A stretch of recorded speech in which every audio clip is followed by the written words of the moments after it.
A.C.E. A.C.E. Alex Cardinale. Entertainment all day. Click, dive deep. Color on the screen runs free. Tropical fins, bright reef. Whole ocean. I'm Alex Cardinale, and I personally would like to welcome you to this presentation of the Alex Cardinale Entertainment YouTube channel. I hope you enjoy this special live stream right here on A.C.E.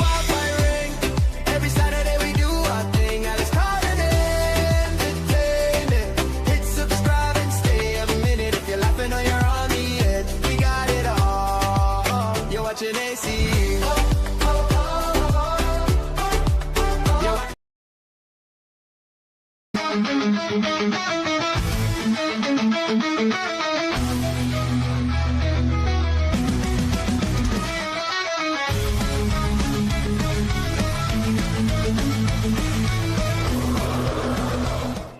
Welcome to Turning Point with Alex Cardinale.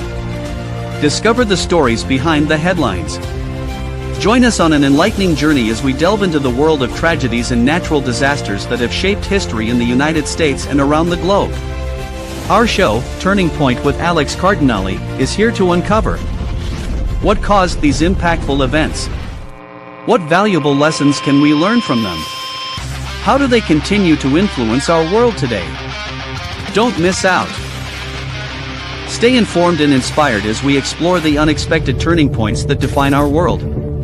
Whether you're a history buff, a lifelong learner, or simply curious, there's something for everyone. Let's turn these moments of adversity into opportunities for growth and understanding. Together, we can transform knowledge into action. And now, please welcome your host Alex Cardinale live from Port St. Lucie, Florida.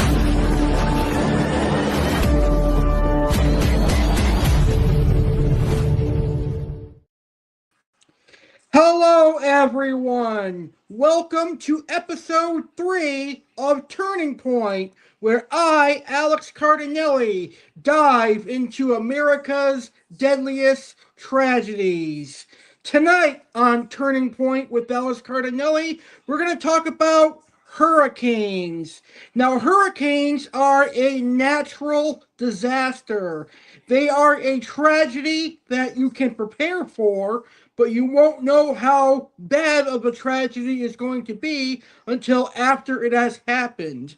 So, tonight on Turning Point, I'm going to educate you on hurricanes. We're going to talk about the deadliest hurricanes in the United States of America history, such as Hurricane Katrina from 2005, Hurricane Andrew, and even hurricanes from hundreds of years ago. I'm also going to give you information on the science behind hurricanes, what to do if a hurricane comes near you, and more. So, without further ado, let's go ahead and get this episode started right now. And we're going to start by discussing the science behind hurricanes. What causes a hurricane? Well, a hurricane is essentially a massive heat engine that uses warm, moist ocean air as its fuel. They form through a specific cycle of evaporation and condensation that requires a perfect storm of environmental ingredients to align. Key ingredients. For a hurricane to develop, these 4 conditions must typically exist simultaneously. Warm ocean water. The surface water must be at least 80 degrees Fahrenheit to a depth of about 150 feet to provide enough energy. High humidity. Significant moisture in the lower and middle atmosphere is needed to feed the growing storm clouds. Low wind shear. Winds at different heights must be relatively consistent. Strong wind shear can rip a developing storm apart before it organizes. The Cardinale effect. The storm must be at least 300 miles away from the equator. Closer than that, the Earth's rotation isn't strong enough to give the storm its necessary spin. How the process works: evaporation and rising air. Warm ocean water evaporates, creating warm, moist air that rises rapidly. This creates an area of low pressure near the ocean surface. Convergence. Higher pressure air from the surrounding area rushes into this low pressure hole. This new air also warms up and rises, continuing the cycle. Cloud formation. As the moist air rises, it cools and condenses into clouds and thunderstorms. This condensation releases latent heat, which acts as more fuel to power the system. Rotation. Thanks to the Earth's rotation, the Coriolis effect, the rising air begins to spiral. In the northern hemisphere, it spins counterclockwise. In the southern hemisphere, it spins clockwise. Intensification. As the cycle repeats, the winds move faster and faster. The system evolves from a tropical depression to a tropical storm, 39 to 73 miles per hour, and finally a hurricane once sustained winds reach 74 degrees Fahrenheit. Once a hurricane moves over land or cooler water, it loses its primary fuel source, warm water, and it begins to weaken. And that is the science behind hurricanes, and that is what causes a hurricane. So, when exactly is hurricane season? Well, let's go ahead and find out right now. When can we expect hurricanes? When is hurricane season? Well, hurricane season is quickly approaching. The official hurricane season typically spans mid-May through November, depending on the ocean basin. For most of the United States and the Caribbean, the Atlantic season is the primary focus. Official seasonal dates: Atlantic Basin. The Atlantic Basin hurricane season is June 1st through November 30th. The Eastern Pacific Basin is May 15th through November 30th. And the Central Pacific Basin is June 1st to November 30th. The statistical peak for the Atlantic season is September 10th, with the most intense activity usually occurring between mid-August and late October. For the 2026 season, early forecasts from experts at Colorado State University and the Weather Channel suggest a below-average number of storms in the Atlantic. This is largely due to an expected El Nino weather pattern, which typically creates wind shear that rips apart developing storms in the Atlantic. However, El Nino often leads to above average activity in the Pacific Basin. So, hurricane season is usually June through November, June 1st through November 30th, but for the Eastern Pacific Basin, it is May 15th through November 30th. That is when hurricane season takes place. All right. Now moving on to our next topic.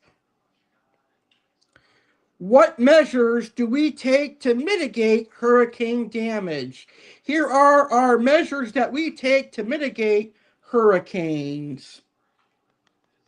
Mitigating the impact of hurricanes involves a combination of individual property hardening and large-scale government infrastructure projects. These measures focus on reducing damage from high winds, storm surges, and inland flooding. Individual property hardening. Homeowners can take several tactical and physical steps to protect their property. Wind mitigation. Roof protection. Installing hurricane straps or clips to securely fasten the roof to the wall structure prevents the roof from being lifted off by high winds. Opening protection. Installing permanent storm shutters or impact-resistant windows protects against flying debris and prevents internal pressure changes that can lead to structural failure. Garage doors. Reinforcing garage doors with bracing kits is critical as they are often the largest and weakest entry point for wind. Flood mitigation, elevation, elevating electrical system components, appliances, and HVAC units above the base floor evolution. Waterproofing, sealing gaps around windows and doors, and ensuring gutters and downspouts are clear to root water away from the foundation. Government and community infrastructure. Public agencies implement broad strategies to protect entire regions. Stormwater management. Local governors, such as where I live, the city of Port St. Lucie, maintain drainage systems, culverts, and retention ponds to manage heavy rainfall and reduce flash flooding. So wherever you live, your city's going to help make sure that they maintain their drainage systems, retention ponds, and culverts. Building codes. Florida utilizes a strict statewide building code that mandates wind-resistant construction standards for all new buildings and significant retrofits. So Florida does it, and all the states in the United States of America have building codes. Natural resource protection. Restoring wetlands and floodplains provides a natural buffer that absorbs storm surges and excess rainwater. Financial and grant programs. Several programs help fund these expensive mitigation efforts. And there are multiple financial and grant programs available in your area. Your best bet is to just do a Google search. Now, for those of us living in Florida, there is a program called My Safe Florida Home, which offers grants for wind mitigation inspections and retrofits like stronger roof-to-wall connections. There's also the FEMA Hazard Mitigation Grant Program, which provides funding for long-term solutions, such as elevating homes or acquiring flood-prone properties, typically available after a federal disaster declaration. Insurance initiatives. In states like Florida, insurance companies are often required to offer discounts or credits for homes with proven wind mitigation features. And that is how we can mitigate hurricanes. All right, so now that hurricane season is almost upon us, what do you do if you get the warning from your local news? What do you do if a hurricane is coming near you? Well, let's find out right now. Here is what to do if a hurricane is coming near you. Here's what to do if a hurricane is coming to your area. If a hurricane is threatening your area, your immediate priority is to decide whether to evacuate or shelter in place. Then secure your home and gather supplies. Know your zone and evacuate if ordered. Check your official evacuation zone immediately. If local officials issue an evacuation order for your zone, leave immediately. Do not stay. Your life is at risk. Your life is more important than your home and your belongings. Identify your zone. Use the Florida Disaster Know Your Zone tool to see if you are in a risk area. And every other state will have a zone kit as well. Vulnerable housing. If you live in a mobile home, RV, or temporary structure, you must evacuate regardless of your zone, as these are not safe in hurricane force winds. Plan your route. Have a destination in mind, such as a friend's home inland or a hotel. You only need to travel tens of miles, not hundreds, to reach safety. Gather critical supplies, a go kit versus a stay kit. Prepare for the possibility of being without power, water, or access to stores for several days. Water, at least 1 gallon per person per day for drinking and sanitation. Aim for a 3 day supply if evacuating, and a 2 week supply if staying home. Food. Stock non perishable, easy to prepare items like canned goods and granola bars. Medicine. Keep at least a 2 week supply of all prescription medications. Power and communication. Ensure cell phones are fully charged and you have backup power banks. A battery powered or hand crank NOAA weather radio is essential for updates if the internet fails. Cash. Have extra cash on hand, as ATMs and card readers may not work during power outages. Secure your property. Do this before tropical storm force winds arrive, which often happens hours before the hurricane's eyes. Windows. Cover all windows with permanent storm shutters or a fit 5/8 of an inch marine plywood. Outdoor items. Move loose items like patio furniture, grills, and trash cans indoors or anchor them securely. These can become flying missiles in high winds. Vehicle. Fill your gas tank or maintain a 50 to 80% charge for electric vehicles to ensure you can evacuate without waiting in long lines. If sheltering in place. If you are not ordered to evacuate and choose to stay, find a safe room. Move to a small interior, windowless room on the lowest level that is not prone to flooding. Avoid windows. Stay away from all glass doors, skylights, and windows during the storm. Generator safety. Never use a generator indoors, in a garage, or near any openings. Keep it at least 20 feet away from your home to prevent carbon monoxide poisoning. And last but not least, local resources. Check in your area for local resources. They should be posted on your news station's Facebook page, but also you can contact your city's office and they will give you some help as well. And that is what you can do if a hurricane is coming near you. All right, it is now time for our main point of our show. Let's talk about some of the deadliest hurricanes that have taken place here in the United States of America. So I'm going to break down some of the deadliest hurricanes in American history, and then I'm going to start talking about them one by one. The deadliest hurricane in American history is the Great Galveston Hurricane of 1900, which claimed between 6,000 and 12,000 lives. It remains the deadliest natural disaster in U.S. history. Top 5 deadliest U.S. hurricanes.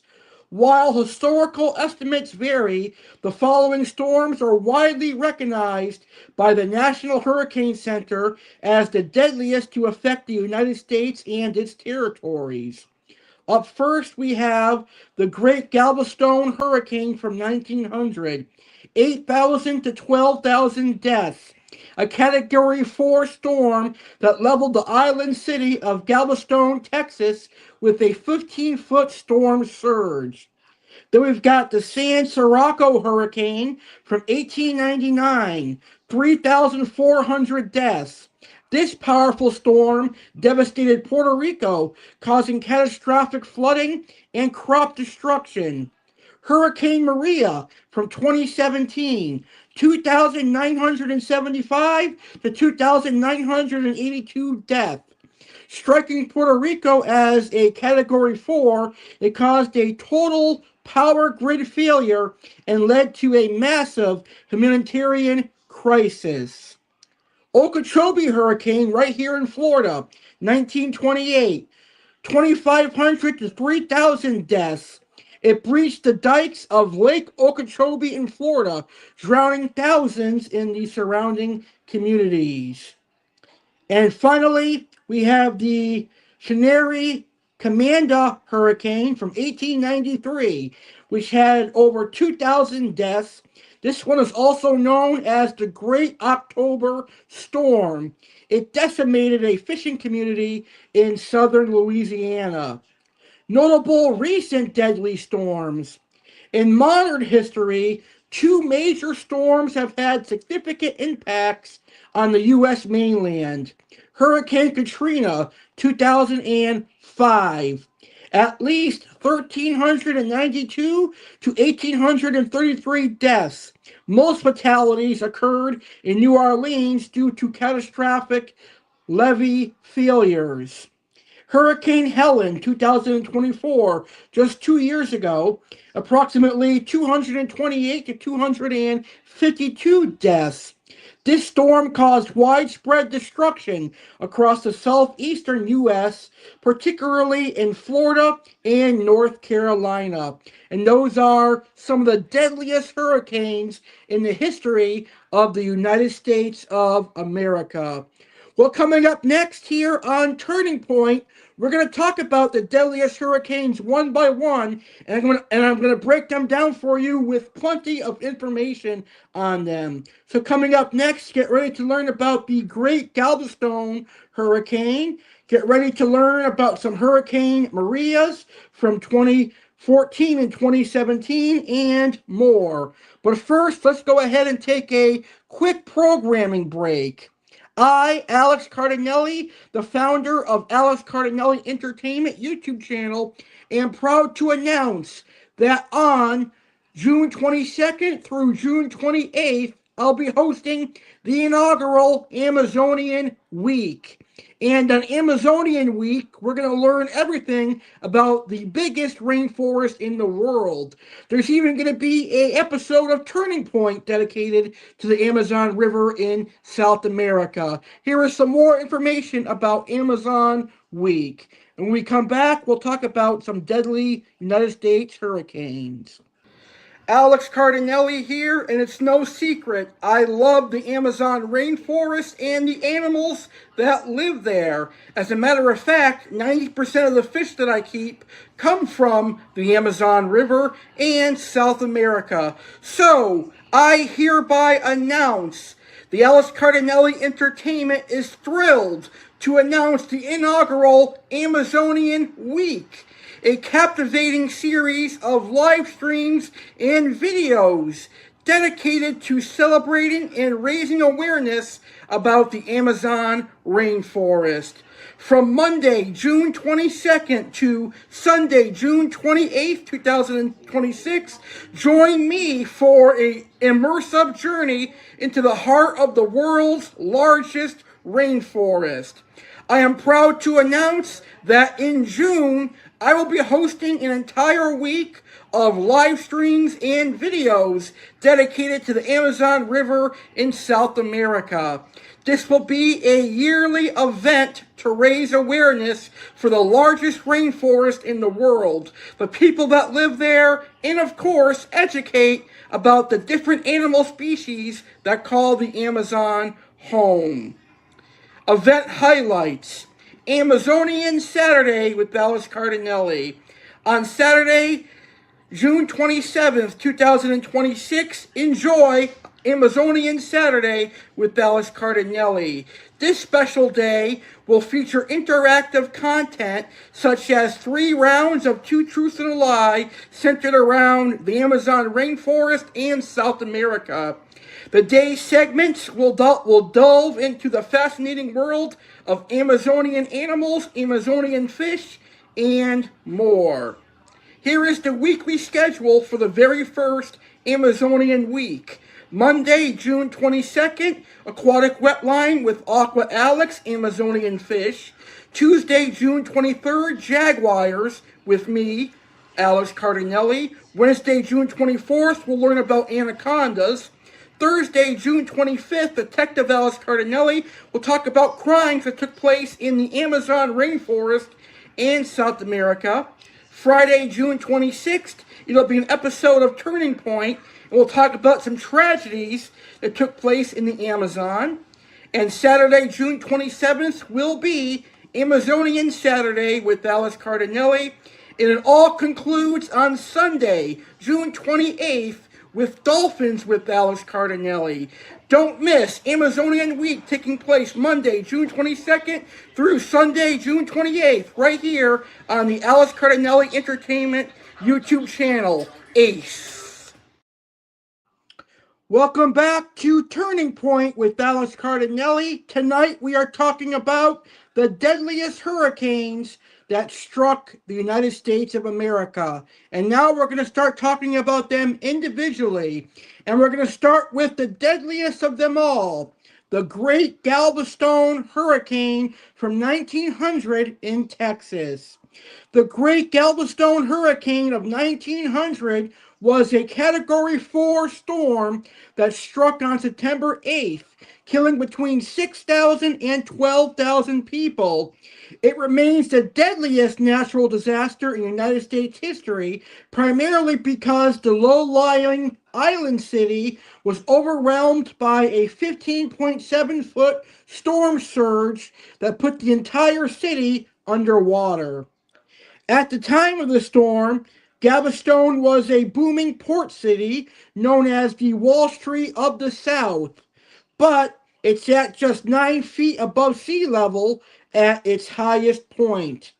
Physical destruction. The storm demolished roughly 3,600 structures, including 2/3 of the city's buildings. Loss of life. Roughly 20% of the island's population perished. Most victims drowned or were crushed by floating debris that acted as battering rams against remaining homes. Economic shift. The devastation ended Galveston's golden era, causing investors to move their businesses to the safer inland part of Houston. So it had economic impacts as well because it ended the golden era. A failure of forecasting. The tragedy was worsened by a significant lack of warning due to political and technical limitations. Telegram ban. The U.S. Weather Bureau had blocked telegram reports from experienced Cuban meteorologists who correctly predicted the storm would strike Texas. Bureau errors. U.S. officials incorrectly believed the storm would curve north towards Florida and the Atlantic coast. Technology gap. Because wireless ship-to-shore communication did not yet exist, there was no way to know the hurricane was intensifying in the Gulf of Mexico until it was too late. Following the disaster, the survivors performed an incredible feat of civil engineering to ensure the city's survival. The seawall. Citizens began constructing a massive concrete barrier, which today stands 17 feet high and spans more than 10 miles along the Gulf. Grade raising. In one of the largest projects of its kind, engineers used sand dredged from the harbor to raise the entire island's elevation. They used jack screws to lift over 2,000 existing buildings, including massive brick churches, so new sand could be pumped underneath. And that is the Great Galveston Hurricane from the 1900s. It is America's deadliest hurricane. All right, so now let's talk about the San Sirocco hurricane from 1899. Here is the San Sirocco hurricane. The 1899 San Sirocco hurricane was one of the most powerful and longest-lasting tropical cyclones in recorded history. It struck Puerto Rico as a Category 4 storm on August 8, 1899, the feast day of Saint Cyprus, for which it is named. The storm is famous for its extreme longevity and intensity. Longest lived Atlantic hurricane. It lasted for 28 days as a tropical system, 31 days total, a record it held until recently being surpassed by other global storms. Accumulated cyclone energy, A.C.E.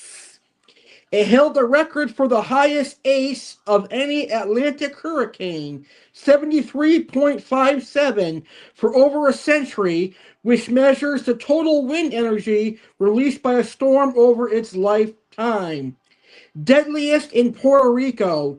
It remains the deadliest hurricane to ever strike the island, with an official death toll of 3,369. Impact on Puerto Rico. The hurricane devastated the island just 1 year after the United States assumed control following the Spanish-American War. Crops destroyed. The storm decimated the coffee industry, which was the backbone of Puerto Rico's economy. Within a decade, coffee's share of exports dropped from 54% to just 10%, while sugar production surged to take its place. Massive rainfall. Portions of the island received up to 23 inches of rain in 24 hours, leading to catastrophic floods that were responsible for most of the fatalities. Migration. The economic ruin caused by the storm was a primary driver of the first major wave of Puerto Rican migration to Hawaii, where roughly 5,000 people moved to work on sugar plantations. North Carolina and the Outer Banks. After crossing the Caribbean and the Bahamas, the hurricane recurved and made landfall near Hatteras, North Carolina on August 18th, 1899. Strongest for the region. It is the strongest hurricane to strike the Outer Banks in recorded history, making landfall with estimated 120 mile per hour winds. Abandoned towns. The storm surge was so severe, 4 to 10 feet, that it completely destroyed the fishing villages of Diamond City and Shackleford Banks. The residents were forced to abandon their homes and permanently move to nearby islands. Heroic rescues. Surfman Rasmus Midget single-handedly rescued 10 people from the wrecked barkentine Priscilla during the height of the storm, for which he received the Gold Life-Saving Medal. And that is the San Sirocco hurricane from 1899. And now, in my home state, let's talk about the Okeechobee hurricane from 1928. The 1928 Okeechobee hurricane, also known as the San Felipe Segundo hurricane, was one of the deadliest natural disasters in U.S. history, claiming at least 2,500 lives in Florida alone. The vast majority of these fatalities occurred when a storm surge breached the earthen dikes of Lake Okeechobee, flooding the surrounding communities with up to 20 feet of water. Landfall. The storm made landfall near West Palm Beach on September 16, 1928, as a powerful Category 4 hurricane with sustained winds of approximately 145 miles per hour. West Palm Beach, wow, I used to live in West Palm Beach. Lake breach. As the hurricane moved inland, intense winds pushed the lake's water against the southern mud dikes. The dikes failed, causing a catastrophic flash flood that inundated hundreds of square miles. Affected communities. Towns like Belle Glade, Pahokee, Chosin, South Bay, and Canal Point were nearly erased. In Belle Glade, water reportedly rose at a rate of 1 inch per minute. While official records initially cited 1,836 deaths, the National Weather Service revised this in 2003 to at least 2,500. Approximately 75% of the victims were black migrant farm workers who lived in flimsy housing near the lake.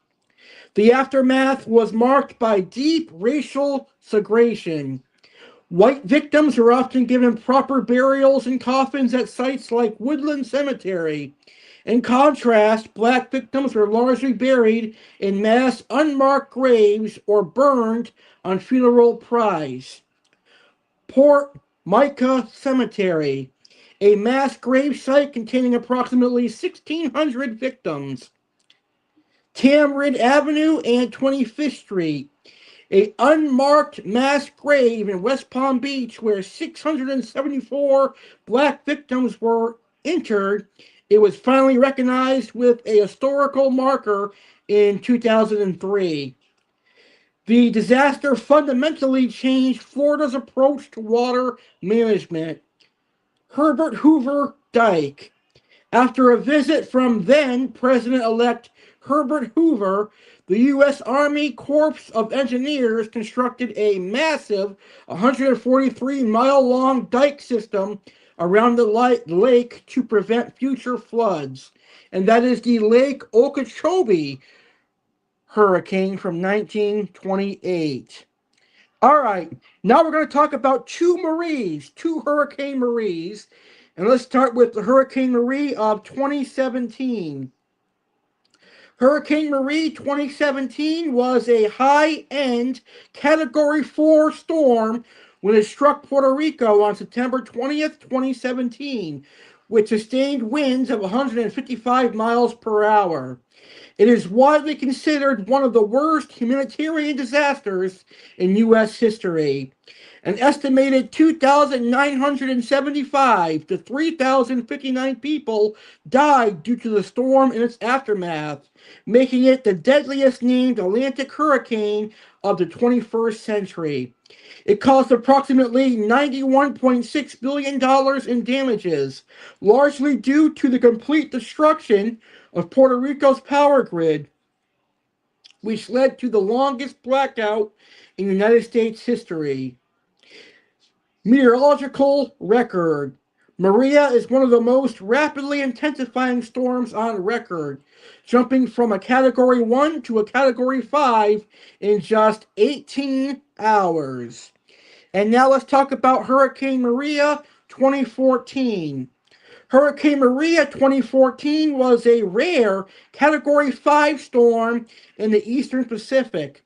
While it never made landfall, its massive size created historic ocean conditions. It produced one of the largest hurricane-related surf events in Southern California in decades, with waves reaching 15 to 30 feet at famous spots like the Wedge in Newport Beach. Despite staying hundreds of miles offshore, it caused roughly $20 million in damages to coastal infrastructure, including breaking a major breakwater at the Port of Long Beach and damaging the Malibu Pier. The storm was responsible for 6 total fatalities. 3 people drowned off the coast of Mexico and 1 in the high surf at Malibu. And those are just some of the deadliest hurricanes that we are talking about. Coming up next here on Turning Point Deadliest Hurricanes, we're going to talk about Hurricane Andrew, Hurricane Sandy, and in our main event, we're going to talk about Hurricane Katrina. So that's coming up next, right after our final TV commercial. Well, tomorrow night, 10 p.m. Eastern, 7 p.m. Pacific, all my pond lovers and all my koi hobbyists and all my fish keepers, get ready for an all-new episode of Talking Carp. Tomorrow on Talking Carp, get ready to learn about butterfly koi. And we are 2 days away from Saturday. This Saturday, May 2nd, 10 p.m. Eastern, 7 p.m. Pacific. It is the first episode of Saturday with Alex Cardinale of May. It is going to be a great show. And don't forget, 3 weeks from this Saturday, it's going to be our biggest Saturday of 2026, where we celebrate 4 years of Saturday with Alex Cardinale. We're back with more. Get ready to learn about Hurricane Andrew, Sandy, and Katrina right after Saturday with Alex Cardinale. Word.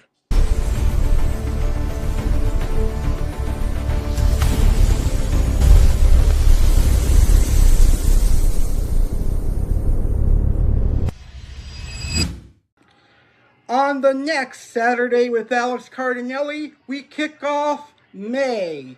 And we kick off May with an incredible episode of Saturday with Alex Cardinale. Live Saturday, May 2nd, 2026, 10 p.m. Eastern, 7 p.m. Pacific. It's an all-new episode of Saturday with Alex Cardinale. The animal of the world will be the nutria, which is an incredible rodent. Aqua Alex's featured fish will be the St. John's River stingray and the Salvini cichlid. There will be 3 more rounds of 2 Truths and a Lie on my favorite candy, Twix, Reese's, and Snickers. So test your knowledge on some amazing candy brands. There will be the return of the Weekend Update, WTF moments, LMAO moments, Yankee Spotlight, and so much more. Plus, see highlights from the incredible 200th Saturday with Alex Cardinale. It's all going down live Saturday, May 2nd, 10 p.m. Eastern, 7 Pacific, only on youtube.com/@Alex Cardinale 2026 on A.C.E. Celebrate Mother's Weekend with Alex Cardinale. Join us for a special Mother's Saturday with your mom's favorite YouTuber, Alex Cardinale. Event details: date, Saturday, May 10th, 2026, time 10 p.m. Eastern Time/7 p.m. Pacific Time. Where YouTube channel Alex Cardinale Entertainment, What to Expect Mother's Day. Recipes: delight in delicious recipes crafted by Chef Alex himself. Mother's Day weekend activities. Discover fun and exciting activities to enjoy with your mom. Dining out tips. Learn the best tips for a memorable dining experience. Reasons to love your mom. Celebrate the special bond with heartwarming reasons to appreciate your mom. Don't miss out on this heartwarming celebration. Mark your calendars and join us on Saturday, May 10th at 10 p.m. Eastern Time/7 p.m. Pacific Time. Let's make it a Mother's Day weekend to remember.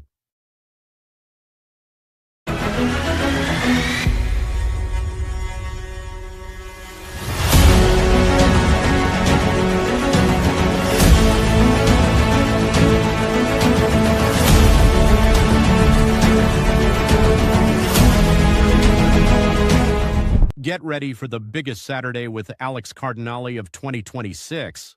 Join us in celebrating 4 incredible years of Saturday with Alex Cardinale. This special anniversary show is airing live on Saturday, May 23rd, 2026 at 9 p.m. Eastern Standard Time/6 p.m. Pacific Standard Time. You won't want to miss this spectacular event. What's happening? Karen's return. Relive Saturday with Alex's greatest moments. Aqua Alex gets new fish. Aqua Alex pond update. Surprise cameo appearances, and more exciting surprises. Tune in on Saturday, May 23rd at 9 p.m. Eastern/6 p.m. Pacific on the YouTube channel Alex Cardinale Entertainment. Mark your calendars and get ready for an unforgettable night. See you there.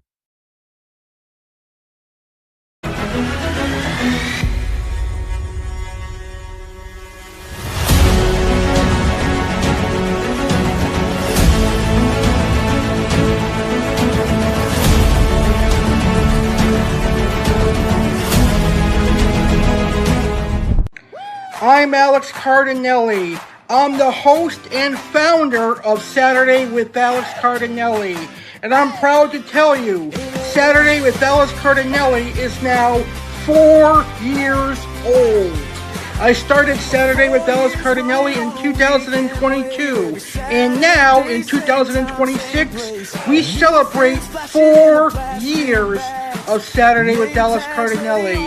And we're going to celebrate 4 years with a very big fourth Saturday with Dallas Cardinale, which airs live Saturday, May 23rd, 2026 at 9 p.m. Eastern, 6 p.m. Pacific. And on the fourth Saturday with Dallas Cardinale, you can expect plenty of surprises. Will there be surprise cameo appearances? Will there be surprise guests? Tune in to find out. Aqua Alex will get new fish. Aqua Alex will have a pond demonstration. Chef Alex will have some recipe demos. See Chef Alex, Phil Cannolis, and other great recipes. Karens are back for the 4th anniversary of Saturday with Dallas Cardinale. It's the final Seagrass Farms featured fish and a whole lot more. Don't miss 4th Saturday with Dallas Cardinale, Saturday, May 23rd, 9 p.m. Eastern, 6 p.m. Pacific, right here on my YouTube channel, A.C.E. Alright, and now let's talk about our final 3 deadliest hurricanes. Let's start with Hurricane Andrew from 1992. Hurricane Andrew was a small but incredibly powerful Category 5 storm that decimated South Florida on August 24, 1992. With sustained winds of 165 miles per hour and gusts exceeding 175 miles per hour, it remained the costliest hurricane in U.S. history for 13 years until it was surpassed by Hurricane Katrina. Rapid intensification. Andrew jumped from a Category 1 to a Category 5 in just 24 hours before striking the Bahamas. Florida landfall. It hit Elliott Key and then Homestead in the pre-dawn hours of August 24th. Louisiana landfall. After crossing the Florida Peninsula, it re-intensified in the Gulf of Mexico and struck Morgan City, Louisiana on August 26th as a Category 3 storm. The storm's damage was primarily wind-driven, leaving behind what subscribers described as an alien landscape. Andrew was responsible for 65 deaths, 26 direct and 39 indirect. In Florida alone, the storm destroyed approximately 63,000 homes and damaged over 101,000 others. In Homestead, Florida, more than 99% of all mobile homes were completely destroyed. Cost. Total damages reached $27.3 billion, equivalent to roughly $65 billion today. And that is Hurricane Andrew. Now, let's talk about Hurricane Sandy. Hurricane Sandy, often called Superstorm Sandy, was a massive and destructive late-season storm that devastated the Caribbean and the U.S. Mid-Atlantic and northeastern coast in October of 2012. It is remembered as the largest Atlantic hurricane on record by diameter, with winds stretching over 1,150 miles at its peak. Why was it a superstorm? Sandy is unique because it was a hybrid storm. As it moved north, it merged with a winter-like cold front and a high-pressure system, causing it to lose its purely tropical characteristics and grow significantly in size. A typical path. Instead of turning out to sea like most Atlantic hurricanes, a block in the atmosphere forced Sandy to make a sharp left hook directly into the New Jersey and New York coastlines. The Frankenstorm. Because it arrived just before Halloween, and combined different weather systems. It was famously nicknamed the Frankenstorm by meteorologists. The storm's vast size meant that while its peak winds were as high as some other hurricanes, its storm surge was unprecedented for the region. At least 258 deaths were recorded across 8 countries, with roughly 147 to 159 occurring in the United States of America. Economic cost. Damages in the United States reach approximately $65 billion to $70 billion, making it one of the costliest natural disasters in American history. Power outages. More than 8.5 million customers across 24 states lost power, with some outages lasting for weeks or even months. The most severe damage was concentrated in the New York City metropolitan area and along the Jersey Shore. New York City, a record breaking 13,088-foot storm surge at the Battery flooded the city's subway tunnels, electrical systems, and the Hugh L. Carey Tunnel. The New York Stock Exchange shut down for 2 consecutive days due to weather for the first time since 1888. New Jersey. Sandy made landfall near Binghamton with 80 miles per hour winds. It destroyed iconic landmarks like the Seaside Heights Boardwalk and its Star Jet roller coaster, which was swept into the ocean. And that is Hurricane Sandy. And perhaps one of the most devastating hurricanes in the United States of America in my lifetime, Hurricane Katrina. This happened in 2005. Hurricane Katrina was a catastrophic Category 5 hurricane that struck the U.S. Gulf Coast on August 29, 2005, causing an estimated 1,392 to 1,833 deaths and over $125 billion in damages. It is often remembered as both a natural disaster and a man-made catastrophe due to the failure of the federally built levee system in New Orleans, which left 80% of the city underwater. It was formed on August 23, 2005, over the southeastern Bahamas. It struck South Florida on August 25th as a Category 1 storm, causing flooding and power outages. Once over the warm waters of the Gulf of Mexico, it rapidly strengthened into a Category 5 with peak winds of 175 miles per hour. It made its final landfall near Burris, Louisiana on August 29th as a strong Category 3 hurricane. The New Orleans levee failure. The most significant impact of Katrina was the engineering failure of the levee system. The American Society of Civil Engineers called the flooding the worst engineering catastrophe in U.S. history. Breaches. Over 50 breaches occurred in the levee system, particularly at the 17th Street Canal and Industrial Canal, allowing trillions of gallons of water into the bowl-shaped city. Floodwaters reached depths of over 15 feet in some neighborhoods, trapping residents in attics and on rooftops for days. Human and economic toll.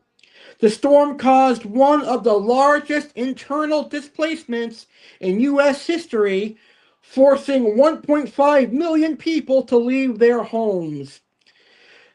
The disaster disproportionately affected Black and low-income residents who often lived in the most vulnerable, low-lying areas with the least resources to evacuate. With total damages reaching $160 billion to $200 billion adjusted for inflation, it remains the costliest tropical cyclone in the Atlantic Basin, and that is Hurricane Katrina. This hurricane was so devastating that it took out a theme park. Six Flags New Orleans was so severely damaged that it was ordered to close, and nothing has taken up the spot of nothing has taken up the spot of Six Flags New Orleans just yet, all these years later. All right, ladies and gentlemen, that is this episode of Turning Point. I hope you guys enjoyed learning about the deadliest hurricanes in United States of America history. I appreciate everyone who watched this episode, whether you watched live or you're watching the replay. I appreciate all of your views. You guys are amazing. On our next episode of Turning Point, we're going to cover another tragedy. On our next episode of Turning Point with Alex Cardinale, learn about some of the deadliest airplane crashes. We'll cover September 11th airplane crashes. We'll cover Flight 191, Flight 587, Flight 800, Flight 182, and more. Plus, I'll talk about what happens during a plane crash, chances of survival for a plane crash, and more. Don't miss our next episode of Turning Point on the deadliest airplane crashes. Thank you guys for watching this episode. If you enjoyed it, please smash that like button. Stay safe, everyone, and I'll see you next time when we talk about the deadliest airplane crashes. I, Alex Cardinale, would like to say thank you for watching this live stream on the Alex Cardinale Entertainment YouTube channel. I personally hope you enjoyed the live stream and the video. If you did enjoy the live stream, please smash that like button and please share this video on social media so that your friends and family can enjoy it as well. If you are a first-time viewer or new to my YouTube channel, I highly recommend hitting that subscribe button and getting a notification bell for notifications when I go live next or when I upload a video. I highly recommend subscribing so you're a member of the ACE community. Thank you for watching ACE.